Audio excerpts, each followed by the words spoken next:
welcome to my channel guys. My name is Zimani and एक बार महात्मा गांधी ने कहा था कि be the change you want to see in others. जो change आप दूसरों में देखना चाहते हैं उसकी शुरुआत आप अपने आप से करें। अब सवाल ये नहीं है कि हम दूसरों में क्या चेंज देखना चाहते हैं या हम इसकी शुरुआत कहाँ से करें। सवाल ये है कि आज का यूथ, आज का भारत चेंज का मतलब क्या समझता है। सवाल ये है कि अगर आज की तारीख में हमें मौका दिया जाता है, इस देश के यूथ को मौका दिया जाता है कुछ बदलने का, तो वो क्या बदलना चाहेंगे। तो इस छोटे से क्वेश्चन के साथ में मैं निकल पड़ी हूँ और ये देखने के लिए कि कहाँ तक सोच सकता है इस देश का यूथ, हमारे देश की सोच क्या है, हम कहाँ तक जा सकते हैं बदलाव के लिए।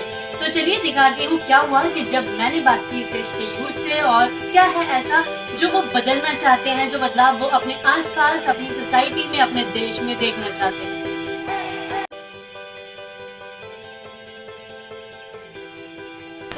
मैं जो बदलाव चाहती हूँ मैं अपने पॉलिटिकल सिस्टम में चाहती हूँ। हमारे यहाँ का जो पॉलिटिकल सिस्टम है, हमारी जो सरकार है वो बहुदलीय सरकार है और यहाँ पे जो इंडिया के अंदर जो अधिकतर राजनीति करते हैं वो सारे बुजुर्ग लोग ही करते हैं। हम चाहते हैं कि हमारे जो पॉलिटिक्स है वो ज़्यादातर जो हमारे यूथ है वो पॉलिटिक्स में आए और जो हमारे यहाँ पे जो गवर्नमेंट सिस्टम है वो बहुदलीय है, लेकिन हम चाहते हैं यहाँ पे द्विदलीय प्रणाली, क्योंकि बहुदलीय प्रणाली में अगर कोई एक दल भी वो पार्टी छोड़ के जा रहा है तो हमारे गवर्नमेंट पर प्रभाव पड़ता है और हमारी सरकार गिर सकती है। लेकिन द्विदलीय प्रणाली में सरकार गिरने के चांसेस बहुत कम होते हैं, यहाँ के बराबर ही होते हैं। मेरा नाम रेड्डी है। मैं भ्रष्टाचार के बारे में कुछ कहना चाहता हूँ, बट ये है कि भ्रष्टाचार एक कैंसर की तरह, जिसका कोई इलाज नहीं है। ये हमारे उस नसों में घुस चुका है कि आज हर व्यक्ति, हर मनुष्य सब भ्रष्टाचार में घुस रहा है। सबसे पहले इसमें हमें सख्त कड़े कानून आने पड़ेंगे। पहले हमें अपने आप को बदलना पड़ेगा, जब हम देश के बारे में बदलेंगे, क्योंकि जब हम खुद बदलेंगे तो जो भी देश बदलेगा और आगे चल के देश उस तरह की पहुँचेगा जो आज अमेरिका है। अमेरिका 1945 के अंदर इंडिया और अमेरिका एक जैसा था।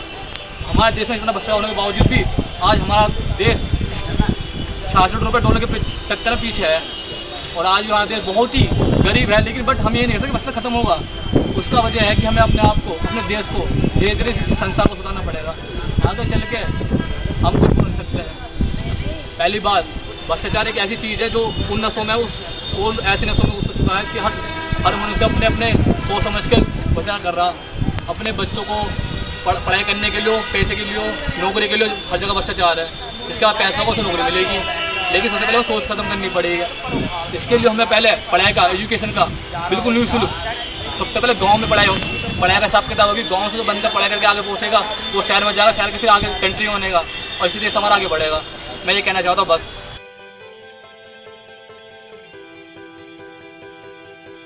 दीपिका राठौर। ओके दीपिका, अगर आपको कुछ मौका दिया जाता है अपने सोसाइटी में बदलने का तो आप क्या चेंज करना चाहेंगे।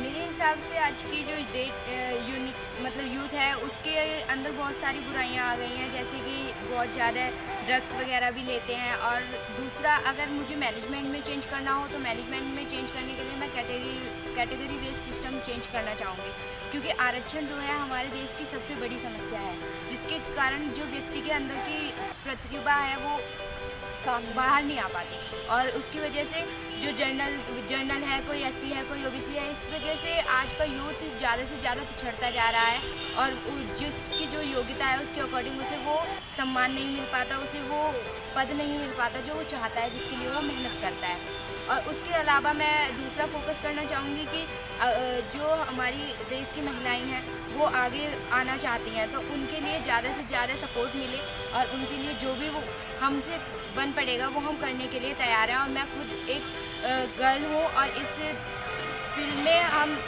सबसे ज़्यादा मैं मेहनत करना चाहती हूँ कि आगे हमारे देश को ले जाने वाली महिलाएं ही।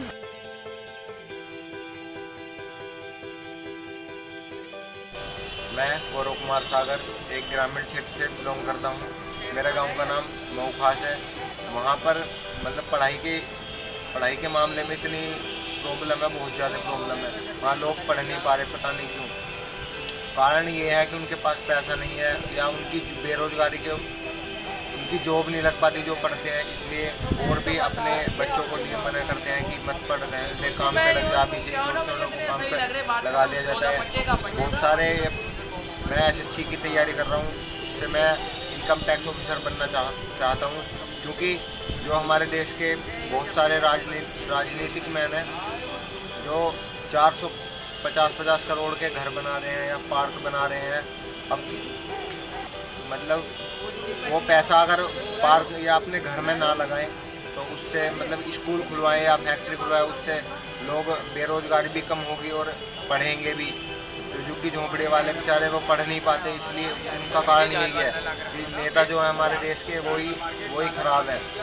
तो ये भ्रष्टाचार भी उसी वजह से फैल रहा है। मैं सबसे पहले यही बंद करना चाहूँगा। भ्रष्टाचार उसी वजह से फैल रहा है कि क्योंकि लोग पढ़ लेते हैं और उनकी जॉब नहीं लग पाती, तो फिर वो क्या करते हैं, लूटपाट चोरी चक्कारी यही करते हैं। इसका कारण यही है कि जो बड़े बड़े नेता हैं उनके पास इतना पैसा है। एक जो मोदी जी ने नोटबंदी का वो किया है वो बहुत सही किया है, मतलब उससे काफ़ी फ़ायदा हुआ है। लेकिन मैं यही चाहूँगा कि जो हमारे देश के बड़े बड़े नेता हैं जिनके पास बहुत नोट रख रखा उन्होंने, उनको गरीबों में लगाए, वो अपने ब्लैक मनी के रूप में ना छुपाएं, उसको बाहर ले जाएं। उससे हमारे देश की जो गरीबी वो भी कम होगी और पढ़ाई के मामले में भी अच्छा रहेगा। धन्यवाद।